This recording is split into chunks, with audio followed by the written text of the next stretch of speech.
வணக்கம் நேயர்களே, இன்னைக்கு நீங்கள் பார்க்க போகிறது கிராமத்து சமையல் மூலியமாக பாதாம் பால். அதுக்கு தேவையான பொருள்கள்: காய்ச்சின பசும்பால், பாதாம் பருப்பு, மலைத்தேன். இப்போ பார்க்க போகலாமா? ஒரு 6 பருப்பு பாதாம் பருப்பு நைட்டில் ஊற போட்டு இந்த தோலை உரித்து வச்சுருக்கேன். இந்த உரலை போட்டு இடிக்கிறேன். இப்போ இதை நல்லா நைஸாக இடிக்கணும். நல்லா முதல்ல ஏற்கனவே காய்ச்சின பால் தான், இன்னொரு வாட்டி காய்ச்சிக்குவோம். 1 கிளாஸ் பால் ஊற்றினா போதும். அதில் இந்த இடித்து வச்சுருக்கேன் பாருங்கள் பாதாம் பருப்பு, அதில் போட்டுடணும்.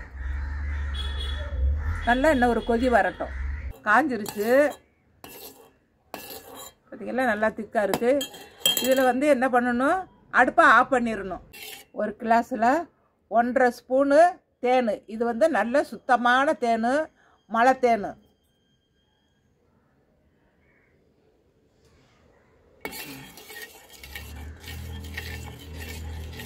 நான் டேஸ்ட் பண்ணி பார்க்குறேன். நல்லா சுவையாக ருசியாக இருக்குது. தேன் கலந்த பாதாம் பால். இன்றைக்கி நீங்கள் பார்த்தது தேன் கலந்த பாதாம் பால். இது ஒல்லியாக இருக்கிறவங்க சாப்பிட்டாக்க கொஞ்சம் உடம்பு ஏறும். இன்றைக்கி நீங்கள் பார்த்தது கிராமத்து சமையலில் தேன் கலந்த பாதாம் பால் பண்ணியிருக்கேன். இதே மாதிரி அடுத்த ஒரு டிஃப்ரெண்ட்டான ஒரு சமையலோடு உங்களை அனைவரும் சந்திக்கிறேன். இந்த வீடியோ பிடிச்சிருந்தால் லைக் பண்ணுங்கள், கமெண்ட் பண்ணுங்கள், ஷேர் பண்ணுங்கள், மறக்காமல் சப்ஸ்கிரைப் பண்ணுங்கள். நன்றி, வணக்கம்.